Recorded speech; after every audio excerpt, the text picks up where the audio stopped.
তাওহীদ কি? আল্লাহ পাকের একত্ববাদ। এক আল্লাহকে আপনি সৃষ্টিকর্তা মানবেন, রিজিক দাতা মানবেন, পালন কর্তা মানবেন, সন্তান দাতা, ভালো মন্দের মালিক, সমস্ত কিছুর মালিক কে? আল্লাহ।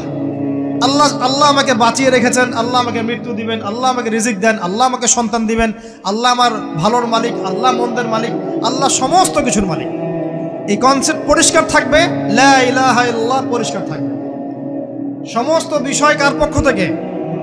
আল্লাহর পক্ষ থেকে। তাওহীদ, শর্ট সংক্ষিপ্ত কথায় বললাম তাওহীদ। এর মধ্যে তিনটা ক্লাসিফিকেশন আছে, রুবুবিয়্যাত, উলুহিয়্যাত, আসমা ও সিফাত। এটা আপনারা কিতাবুত তাওহীদ বই থেকে পড়ে নিয়েন।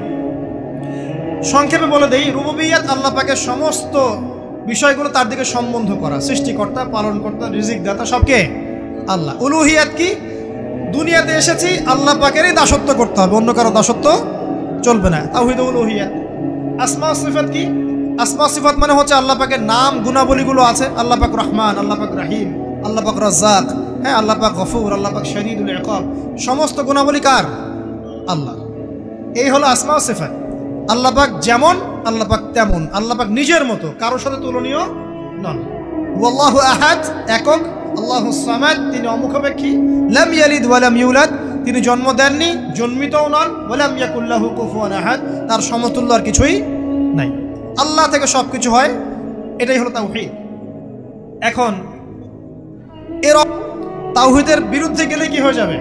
সে কেউ যদি মনে করে যে আল্লাহ ছাড়া কেউ আমাকে জীবন দিতে পারে, আল্লাহ ছাড়া কেউ আমাকে মারতে পারে, আল্লাহ ছাড়া কেউ আমাকে রিজিক দিতে পারে, অথবা আল্লাহ ছাড়া কেউ সন্তান দিতে পারে, আল্লাহ ছাড়া অন্য কারোর কাছে কেউ যদি দোয়া করে, আল্লাহ ছাড়া অন্য কারোর জন্য নজর মানত করে, আল্লাহ ছাড়া অন্য কারোর নামে কসম খায়, আল্লাহর হালালকে হারাম করে দেয়, আল্লাহর হারামকে হালাল করে নেয়, ঠিক আছে?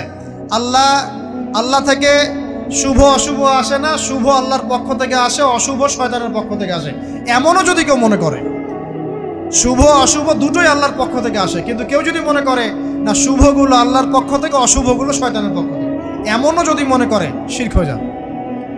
মুসলিমরা চলাফেরায় শিরক করছে। এখন মুসলিমরা আল্লাহ ছাড়া অন্য কারো কাছে চাচ্ছে, মুসলিমরা অনেকে কবরে সেজদা করছে, মুসলিমরা অনেকেই মৃত মানুষের কাছে দোয়া করছে, হাতে বালা পরে আছেন, খোলেন না। কেন খোলেন না? ভয়ে যদি আপনার ক্ষতি হয়, শিরক। মুসলিমরা দেখবেন আগুনের সামনে মাথা নত করছে, মুসলিমরা এখন মেডিটেশন করে, ধ্যান করে, মুসলিমরা জিনকে তাবে করতেছে, অনেক সময় দেখা যায় মুসলিমরা জাদু করতেছে, জাদুবিদ্যা, কুফরি কালাম করছে না? করছে, সবই শিরক, সবই শিরক। মুসলিমরা দেখবেন আল্লাহর হালাল যেগুলো আছে এগুলোকে হারাম করে ফেলছে, আবার অনেক সময় আল্লাহর হারামগুলোকে হালাল করে নিচ্ছে। সুদ কি ভাই? এখানে ফরজ, হালাল করে নেওয়া হয়েছে। মদ কি? তোমাদের কাছে তো ওয়াজিব, না খাইলে ঘুম হয় না। তো এই যে আল্লাহ হারামগুলোকে কি করছি আমরা? হালাল করে ফেলছি, এটাও শিরক, কুফরি একটা। তো এক কথায় তাওহীদের উপর যারা থাকবে, মান রব্বক উত্তর দিতে পারবে ইনশাআল্লাহ। যারা শিরক করে ফেলবে ওই অবস্থায় মারা যাবে, মান রব্বক উত্তর দিতে পারবে না। আমার কথা কি বোঝা যাচ্ছে? আমি সহজ করার চেষ্টা করছি, কিন্তু হয়তো পারছি না, এটা আমার ব্যর্থতা। এক কথায় যদি আমরা কবরের প্রথম প্রশ্নের উত্তর দিতে চাই, তাহলে আমাদেরকে অবশ্যই তাওহীদের উপর থাকতে হবে, শিরকে যাওয়া যাবে না। প্রিয় ভাইরা, শিরকের পাপ থেকে আজকে তওবা করে ফেলবেন। আল্লাহ জেনে না জেনে জীবনে যত শিরক করেছে আল্লাহ মাফ করে দাও, আমিন। এবং আগামী দিনগুলোতে শিরকের পাপে লিপ্ত হয় না। প্রিয় ভাইরা, যদি আপনার আমল নামায় আসমান জমিন সমানও পাপ থাকে, শিরকের পাপটুকু না থাকে, আল্লাহ পাক আপনার পুরো পাপ মাফ করতে পারবেন ইনশাআল্লাহ। আল্লাহ পাক বলেছেন, মিরাজের রাতে নবী সাল্লাল্লাহু আলাইহি ওয়াসাল্লামকে আরশে আজিমের কাছে উঠিয়ে নিয়ে আল্লাহ পাক 3টা ওহী করেছেন। কয়টা ওহী? একটা ছিল 5 ওয়াক্ত নামাজ, ঠিক আছে? 2 নাম্বার হচ্ছে সূরা বাকারার শেষের 3টা আয়াত। 3 নাম্বার একটা ওয়াদা, একটা প্রতিশ্রুতি। সেটা কি? হে মুহাম্মদ সাল্লাল্লাহু আলাইহি ওয়াসাল্লাম, তোমার উম্মতের মধ্যে কেউ যদি আসমান জমিন সমান পাপ নিয়ে আমার সামনে হাজির হয়, কিন্তু আমার সাথে কাউকে শরিক না করে, শিরক না করে, তাহলে আমি আল্লাহ তার সামনে আসমান জমিন সমান ক্ষমা নিয়ে হাজির হব, মানে মাফ করে দেওয়া হবে ইনশাআল্লাহ। অতএব শিরকের পাপে যায় না, ইনশাআল্লাহ জান্নাতে যাওয়া যাবে। যে ব্যক্তি মন থেকে একবার লা ইলাহা ইল্লাল্লাহ পড়েছে, সমস্ত বিষয় আল্লাহর দিকে সুপর্দ করে, তার অন্যান্য অনেক পাপ থাকতে পারে, আল্লাহ পাক চাইলে সব পাপ মাফ করতে পারে। অতএব মান রব্বক উত্তর দিতে চাইলে শিরকের পাপে যাওয়া যাবে? যাবে না।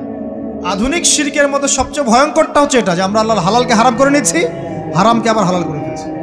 এখানে যায় না, সব কিছু আল্লাহ থেকে আসে। দোয়া আল্লাহর জন্য করবেন, নামাজ আল্লাহর জন্যে, সব কিছু ইবাদত আল্লাহর জন্য, দিনী ইলম অর্জন আল্লাহর জন্য। প্রতিটা কাজের করার আগে নিয়াত ফিক্স করবেন, কেন করব, পরকালীন স্বার্থ থাকলে করব, না হলে করব। কেন তুমি টিকটকে যাবা না, কারণ পরকালীন কোনো স্বার্থ নাই। কেন তুমি ফ্রি মিক্সিং অ্যাফেয়ার্সে যাবা না, কারণ পরকালীন কোনো স্বার্থ নাই। কেন মদ খাবা না, পরকালীন কোনো স্বার্থ নাই। কেন মিউজিকে যাচ্ছ না, কারণ পরকালীন কোনো স্বার্থ নাই। কেন তুমি এই যে সুদ খাবা না, কারণ পরকালীন কোনো স্বার্থ নাই। যে কাজে পরকালীন কোনো স্বার্থ নাই সে কাজে কোনো মুমিন মুসলিম নাই। কেন নামাজ পড়বো, কারণ পরকালীন স্বার্থ আছে।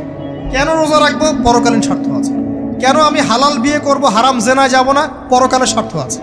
কেন আমি যাকাত দিব, ব্যবসা করব, সুদ খাবো না, কারণ পরকালের স্বার্থ আছে।